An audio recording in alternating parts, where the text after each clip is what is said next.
speaking of chinelli, isa sa mga ang pag-uusapan natin ngayon is yung mga nagbebenta ng may hidden defect. Tapos hindi masyadong hindi sinasama sa post, no? Oo, hindi sinasama sa post. Kasi, yung chinelli ko, yun, no? Hininang or ni weld rather.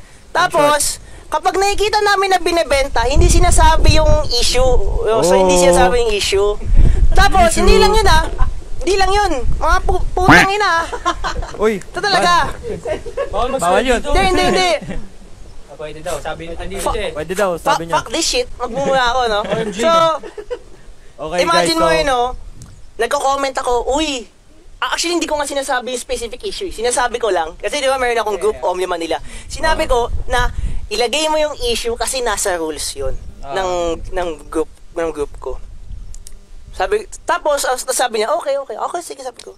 Tapos yung nakita ko na naman ulit, yung dumaan sa feed ko, chinek ko lang kung andun yung issue. Wala. Tangina, wala. Benta pa 25K!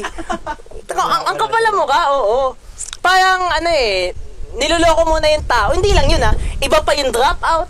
Iba pa yung dropout plates. Iba pa yung plates nun. Tapos, iba pa yung fork nun, di ba? Parang ang daming weld nun. Tapos sasabihin mo, or hindi mo ilalagay na may issue.